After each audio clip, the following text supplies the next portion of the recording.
chers lecteurs et chers consommateurs, aidez-nous et le réseau Plus que Pro à protéger, défendre les droits et les intérêts qui sont les vôtres et ceux de nos chers consommateurs de France et combattre le cancer que constituent ces pseudo-youtubeurs de l'intox et la désinformation.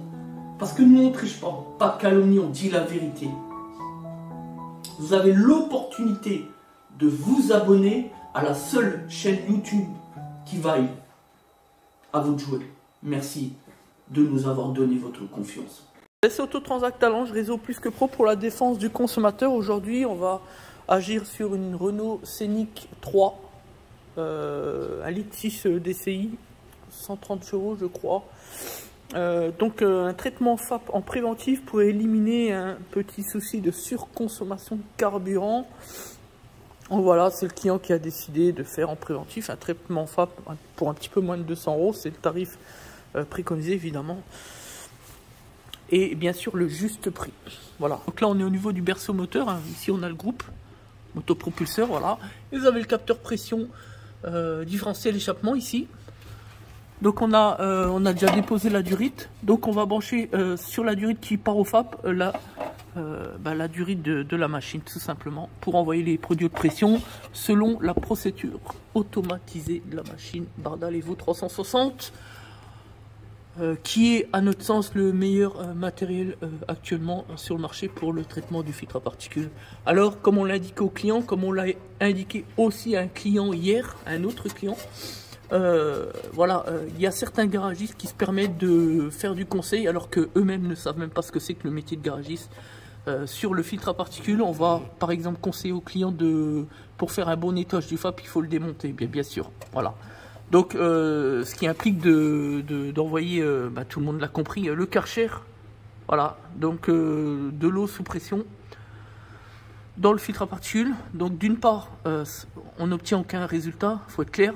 Secondement, en cas de contrôle des forces de l'ordre à l'opacité, ce qui se passe, c'est 7 500 € d'amende, obligation de remplacer le filtre à particules, etc. sur expertise et contre-expertise, véhicule bloqué, concessionnaire, etc. À la fin, c'est 12-13 000 €. Voilà, c'est comme si vous avez fait une suppression de FAP illégale en fait. Il faut bien le comprendre, voilà.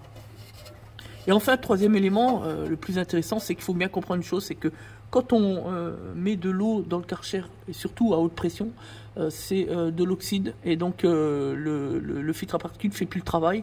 Je rappelle quand même que le filtre à particules, pourquoi on les pose sur des véhicules depuis quelques années, depuis 2004-2005 si je me souviens bien, c'est pour une raison de pollution, mais aussi une raison de santé publique, puisque les particules sont des particules captées, qui sont des particules cancérigènes, il ne faut pas l'oublier.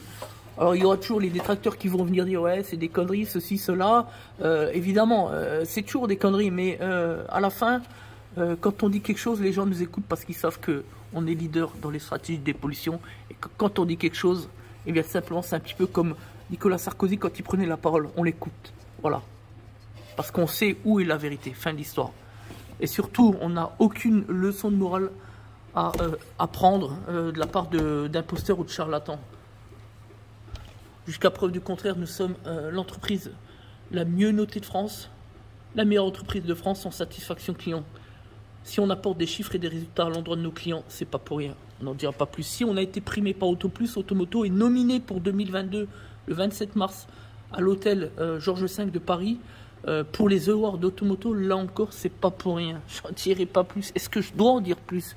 Voilà. Pour nos détracteurs, c'est de la prétention. Pour nos clients, pour nos consommateurs, c'est de la transparence. Voilà.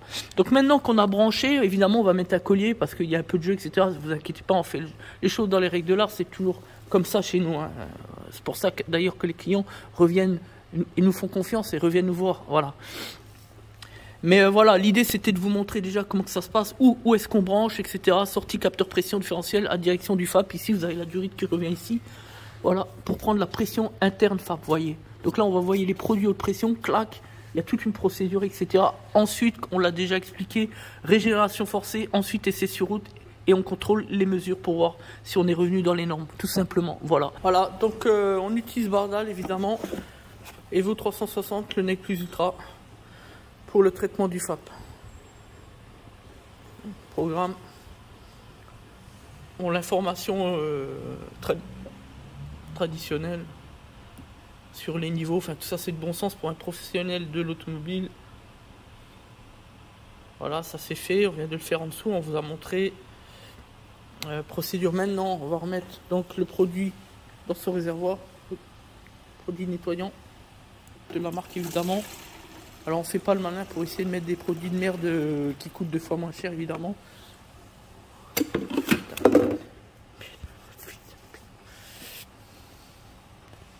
Voilà, donc maintenant on referme évidemment et on va lancer la mise en route. On a branché ici, en dessous c'est bon. Procédure, remplir c'est fait, on vient de le faire à l'instant. Donc maintenant on fait une mise en route, simplement.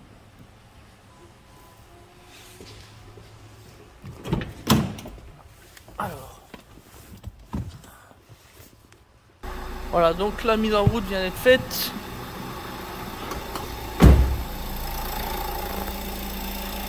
Voilà, donc maintenant on laisse tourner. Ensuite on mettra donc le produit de rinçage hein, qui est là de 2 litres.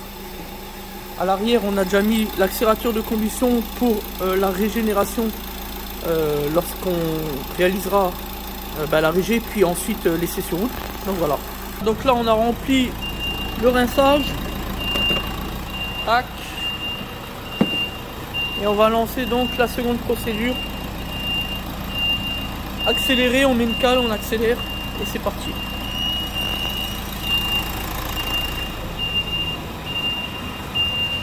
En même temps on a les établissements Grandier pour le traitement des déchets, pour l'huile et le liquide de refroidissement qui sont là. Ah oui, c'est les normes, c'est le respect des réglementations en vigueur.